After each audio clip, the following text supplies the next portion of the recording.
그런데 어버이날 이렇게 할 때 우리가 어머니, 아버지 이 두 단어를 이렇게 떠올리면 뭐가 생각나십니까? 어떤 분은 참 홀 어머니 아래 자란 사람은 어머니의 그 갈라진 손등이 생각날 수도 있을 겁니다. 어머니 그 이마에 주름진 그것이 생각날 수 있습니다. 아버지의 굽어진 허리 백발의 아버지 그 모습이 생각나면서 마음에 감사와 눈물 그리고 사랑이 생각날 수 있을 것입니다. 실제로 아버지, 어머니 두 단어를 던지면 우리 젊은 세대가 제일 먼저 생각나는 것은 그것보다도 효라는 단어를 생각하게 될 것입니다. 효해야 된다. 효해야 된다. 이것은 바로 이제 갚아야 할 일로서의 효의 문제가 다가와요. 효해야 된다. 어머니, 아버지 그러면은 이제는 내가 뒷바라지 해드려야 된다. 섬겨야 한다 하는 효가 탁 다가오면서 여러분들 한자어에서 효라는 단어 아시지요? 그것은 젊은 아들이 나이 드신 부모님을 머리 위에 이고 있는 모습입니다. 아니면 등에 업고 있는 모습입니다. 그게 효예요. 효란, 나이 드신 부모님을 머리 위에 이고 있는 무거움이 효예요. 효는 가볍지 않습니다. 그래서 여러분들 이것은 이 무거움을 행하기 위해서는 무엇이 필요하냐 하면은 그것을 행하기 위한 규범, 윤리와 도덕을 세워야지만 되는 거예요. 여러분들 자식 사랑은 내리사랑이고 본능입니다. 우리 위에서 아래로 흘러내리듯이 부모에게 자식 사랑하라 규범, 도덕이 필요 없습니다. 그는 저절로 되는 거예요. 저절로. 자기 자식을 위하여 부모로서 물론 극소수의 그런 어떤 이상한 부모도 있지만 우리는 보편적인 입장에서 부모가 자녀 사랑은 도덕 규범이 아니에요. 내리사랑으로 본능이에요. 그러나 그와 달리 부모 공경은요, 이게 본능에서 안 나와요. 물론 착한 아들들은 어머니 생각하면 눈물부터 나고 하지만은 그럼에도 불구하고 본능이 아니에요. 그것은 도덕과 규범을 통하여서 가르쳐야만 하는 일이 되는 것, 그것이 효예요. 여러분들 어느 정도 인정하고 공감하시지요? 사회적 도덕이 있어요. 사회적 규범이 있어요. 효를 하면 효자라는, 그로 인하여 효자가 되려고 하는 가르침과 훈련을 통하여 우리는 하지, 그런 거 없으면 본능 속에 나오는 거의 없어요.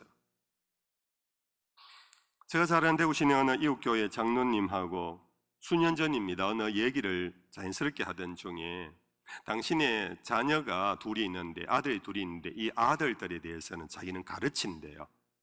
아버지 생신이다, 어머니 생신이다, 엄마 아빠 결혼기념일이다, 어버이날이다, 어릴 때부터 가르쳤대요. 아이들이 그 가르침 속에서 이제는 더 이상 말하지 않아도 아이들에게 이제는 습관이 되었대요. 자연스럽게 찾아온대요. 뭔가 선물을 가져올 때 얘야 뭘 이런 걸 갖고 오느냐 절대 말을 하지 않는데요. 자연스럽게 받아들인대요. 왜?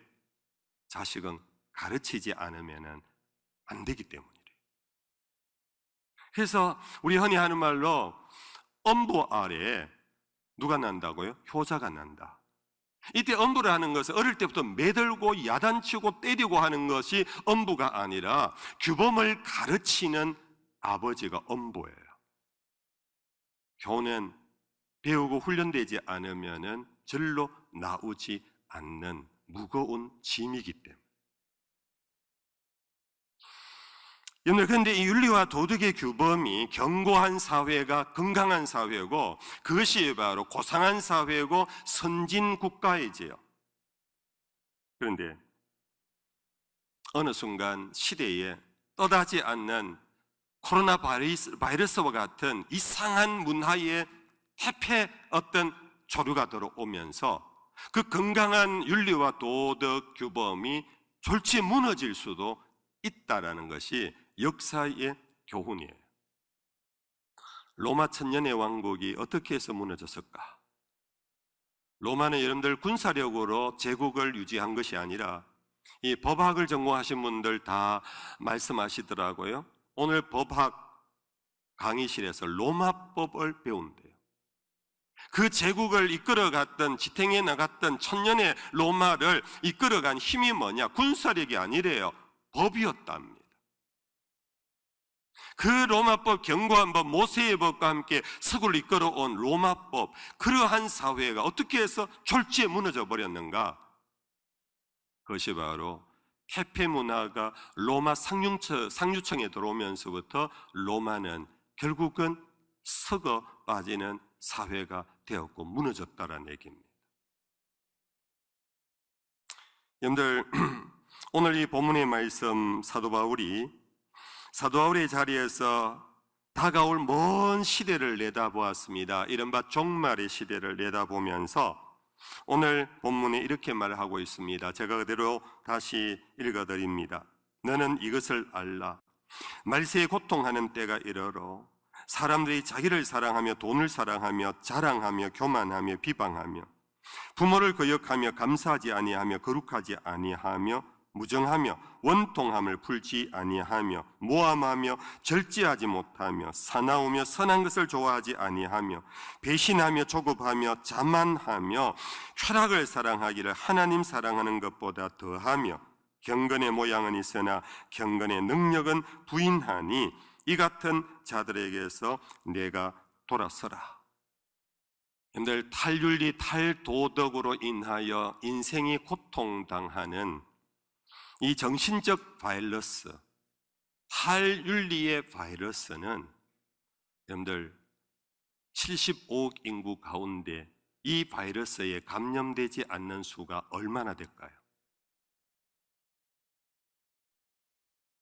다시 제가 한번 읽어드릴까요? 자기를 사랑하며 돈을 사랑하며 자랑하며 교만하며 비방하며 부모를 거역하며 감사하지 아니하며 거룩하지 아니하며 무정하며 원통함을 풀지 아니하며 모함하며 절제하지 못하며 사나우며 선한 것을 좋아하는 이 탈도덕의 바이러스에 걸리지 않은 수가 얼마나 될까요?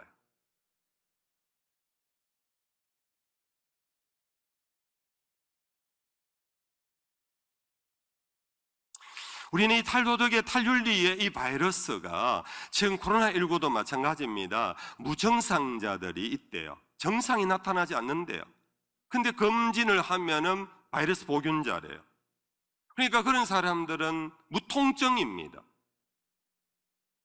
사실 양성자로 인해서 입원했다가 나온 사람 얘기를 들어보니까요, 그냥 조금 열이 올라가고 조금의 감기기처럼 몸살이 났는데 그러다가 한 2주 지나니까 없어지더라 하고 나오는 분이 대부분입니다. 그처럼 여러분들, 이 탈도덕, 탈윤리의 바이러스는 우리 모두에게 무증상, 무통증을 주면서 이것이 전 세계 75억 인구에게 다 퍼져버렸습니다. 코로나19는 음압병실에 가둬 놓을 수 있어요. 격리시킬 수 있어요. 그러나 탈윤리, 탈도덕은 이는 보편적인 바이러스가 되어버려갖고 격리할 수가 없어요. 모두를 격리해야 될 형편이에요.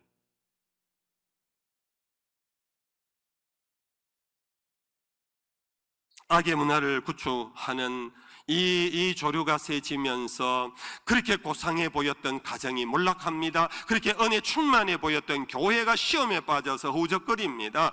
그렇게 선진국가라고 했던 역사 속의 대단한 제국들이 이로 인하여서 이 탈도덕, 탈윤리의 바이러스에 빠지는 순간 무너지고만. 그런데 우리는 그것을 별로 모릅니다. 지금 코로나는 굉장히 무서워하면서 교회 벌써 가면 안 된다. 니 고리가 감염들 못 살래. 니 미쳤나? 와 카노? 막 이런 말은 하는데 자기가 자기 이기주의에 빠져 있고 자기 독선주의에 빠져 있고 자기 미움에 빠져 있고 그런 자기 속에 있는 탈윤리의 바이러스에 대해서는 전혀 무감각.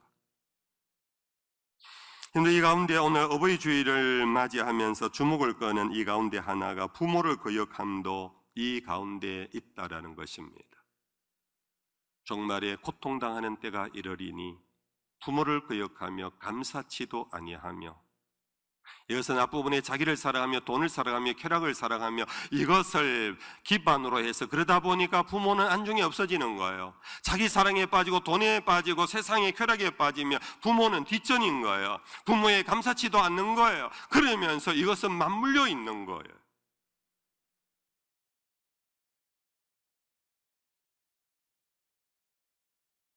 근데 부모 거역하는 죄가요, 오늘 심심찮게 한 번씩 일어나는 기사거리, 페루나 기사가 있잖아요. 부모를 죽이고 아내를 어떻게 해서 죽이고 형제를 토막내고, 이런 극소수의 페루나 사건만, 그 안에 소수만이 그런 것이 아니라 부모를 거역함의 이 죄는요, 슬프게도 보편적 현상이라는 사실입니다.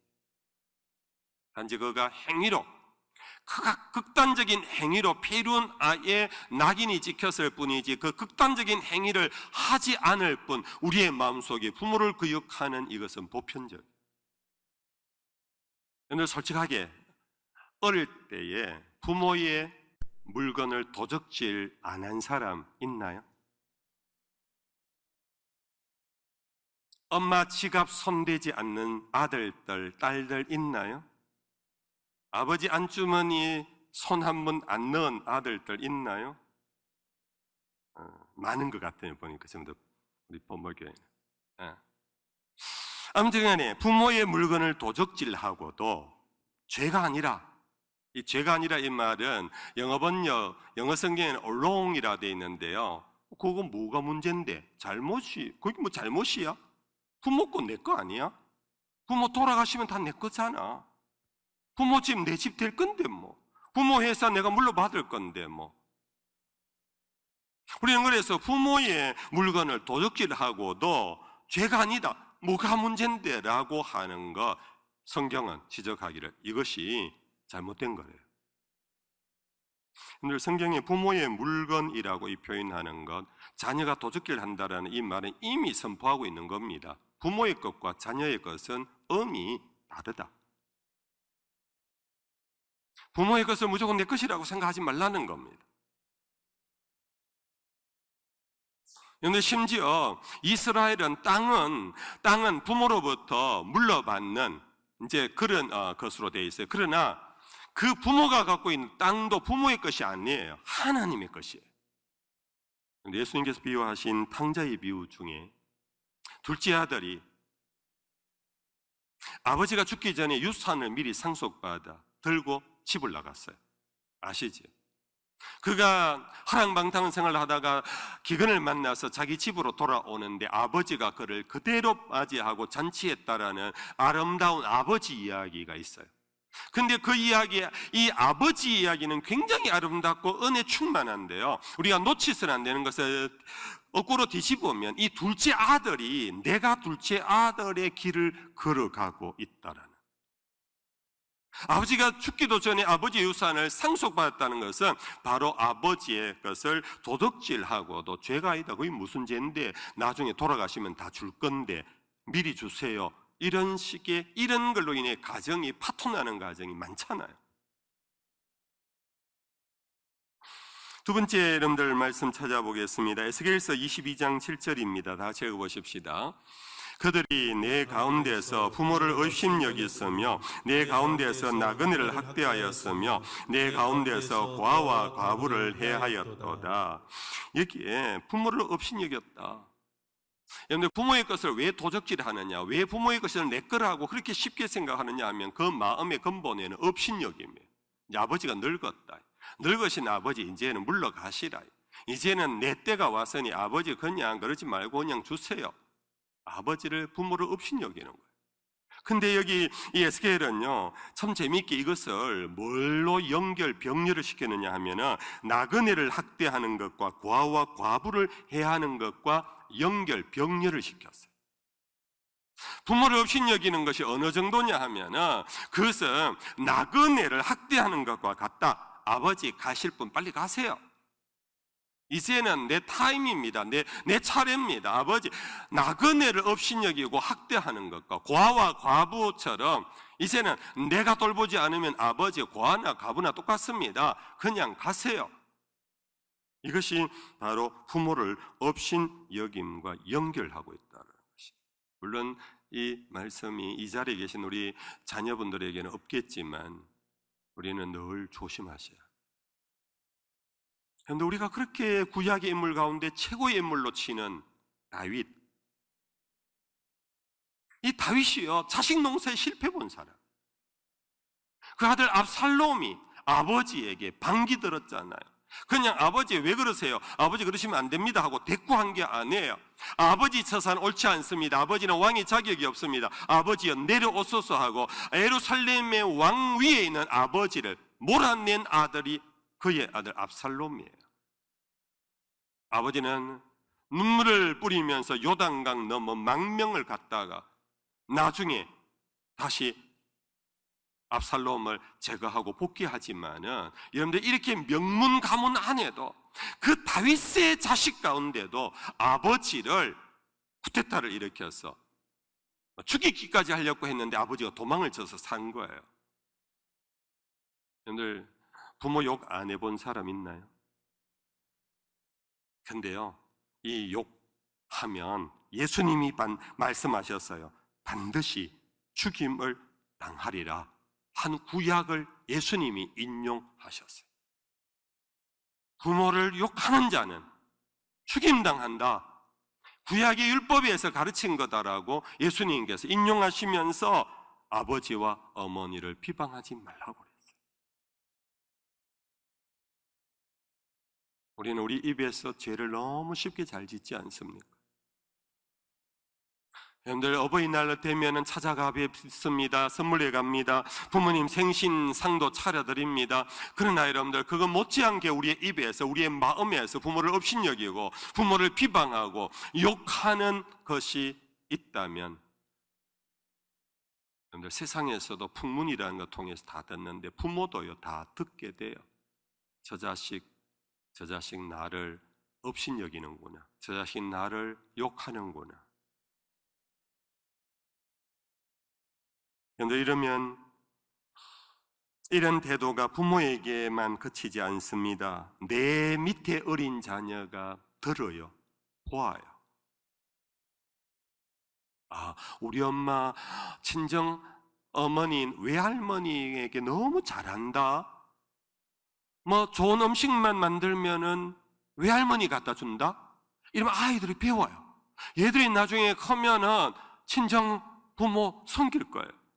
근데 막상 머리에 앉아가지고 얘들아 할머니 할아버지 다음 언제 생신인데 우리 생신잔치 하자, 그것까지는 좋은데 나머지에는 엄마 아빠 마음에는 할아버지 할머니에 대한 업신여김이 있고 간혹 튀어나오는 할머니 할아버지에 대한 욕을 하는 걸 자식이 들으면요 결국은 한 세대가 가고 한 세대가 다시 오면서 그 자식인데 내가 내 부모에게 욕한 거 업신여긴 거 고스란히 내 자식에게 당한다라는 거 잊지 말아요. 교육 가운데 가장 힘 있는 교육이 무슨 교육인지 압니까? 밥상교육이에요. 밥상교육. 학교 교육보다도요 밥 먹으면서 한 말, 밥 먹으면서 뱉어낸 말, 이건 아이들이 완전히 학습이 돼요. 자, 그러면 주의 말씀에 내 부모를 공경하라. 이 어버이날에 공경은 어떻게 하는 게 공경인가? 자, 마지막입니다. 찾아보겠습니다. 잠언 23장 25절입니다. 같이 읽어봅시다. 내 부모를 즐겁게 하며 너를 낳은 어미를 기쁘게 하라. 부모님 공경은요 기쁘게 해드리는 거예요. 기쁘게 해드리는 거예요. 어떻게 하면 기쁘게 해드립니까? 우리 중학교 1학년 영어가 있잖아요. I am glad to meet you. 나 당신을 만나서 기쁩니다. 결국은 기쁨은요 여러분들 가능하면 멀리 외국에 안 살면 멀리 떨어져 있지 않으면 가능하면 자주 부모님을 찾아뵙는 것 아주 중요한 효입니다. 억지로라도 하셔야 합니다. 두 번째 보십시다. 골로새 3장 20절입니다. 같이 보겠습니다. 자녀들아 모든 일에 부모에게 순종하라. 이는 주 안에서 기쁘게 하는 것이니라. 여기에 순종이요 모든 일이랍니다. Obey in everything. 하고 싶으면 하고, 자기인데 맞으면 하고, 아닌 것은 막 업신여기고 욕하고 무시하지 말라. Obey in everything. 모든 일에. 자, 끝으로 하나 더. 디모데전서 5장 4절입니다. 같이 보겠습니다. 만일 어떤 과부에게 자녀나 손자들이 있거든 그들로 먼저 자기 집에서 효를 행하여 부모에게 보답하기를 배우게 하라. 이것이 하나님 앞에 받으실 만한 것이니라. 한번 따라 하십시다. 효는 보답하는 것이다. 보답하는 것이다. 우리 아버지 우리 어머니 부자라서 아직 우리가 갖다 줘봤댔자 별로. 여러분들 부모님이요 100억 부자라도 자식이 가져다 주는 10만 원짜리 용돈 너무너무 좋아하세요. 제가 받아보니까 경험하니까 알아요. 저는 100억 부자는 아니라도 아이들 그래도 아버님 하고는 생신에 이래 주면요 여러분들 보답하는 것을 배우게 하랍니다. 가르치랍니다. 제가 여기서 가르칠게요. 우리 부모님 살아계신 여러분들이요 부모에게 보답하세요. 뭘로 보답하는가? 앞에 기쁘게 하고 즐겁게 하고 순종하는 것 하지 않고 물건만으로 보답은 의미 없어요. 앞에 기쁘게 하고 즐겁게 하심 해드리고 순종하면서 여러분들 최선을 다해서 보답하십시오. 보답하십시오. 보답하셔야 합니다. 엄마 아버지가 야야 나 요즘 입맛 없다 괜찮다 집에서 먹자 혹은 안 해도 된다 그런다고 랄랄룰루 하지 마시고요. 그 말씀은 정말로 먹기 싫어서가 아니라 부모님은 아이들에게 자녀에게 패기치고 싶지 않아서 그런 건데 우리 젊은 어린 철없는 자녀들은 그걸 랄랄룰루 하면 안 돼요. 어머니 그래도 가십시다. 이렇게 모시고 가서 여러분들 내가 평생을 얻어먹은 밥상 1년에 한두 번 그걸 보답을 못 해드려요? 과거에 많이 회자되면서 우리들의 마음에 눈물을 자아내게 했던 심순덕 씨라는 분의 글로 알려진 글, 제가 이것을 낭송하고 오늘 설교를 마무리하겠습니다. 어머니는 그래도 되는 줄 알았습니다. 하루 종일 밭에서 죽어라 힘들게 일해도 어머니는 그래도 되는 줄 알았습니다. 찬밥 한 덩이로 대충 부뚜막에 앉아 점심을 때워도 어머니는 그래도 되는 줄 알았습니다. 한겨울 냇물에서 맨손으로 빨래를 방망이질 해도 어머니는 그래도 되는 줄 알았습니다. 배부르다, 생각 없다, 식구들 다 먹이고 당신은 굶어도 어머니는 그래도 되는 줄 알았습니다. 발뒤꿈치 다 헤어져 이불이 소리를 내어도 어머니는 그래도 되는 줄 알았습니다. 손톱이 깎을 수조차 없이 닳고 문지러져도 어머니는 그래도 되는 줄 알았습니다.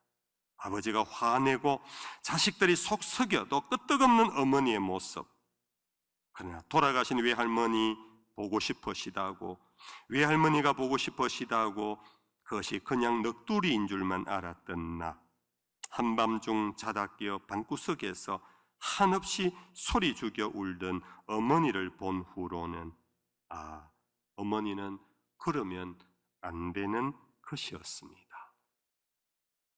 잠시라도 우리 육신에 살아계신 부모님 생각하면서 당연하게 여겼던 것, 그러면 안 된다라는 것. 말세에 고통당하는 때 정말로 가정을 무너뜨리고 사회를 무너뜨리는 이 탈도덕의 바이러스, 우리는 그것에서 일어서 나와야 합니다. 부모를 공경하는 우리 모두가 될 수 있기를 주의 이름 축복합니다.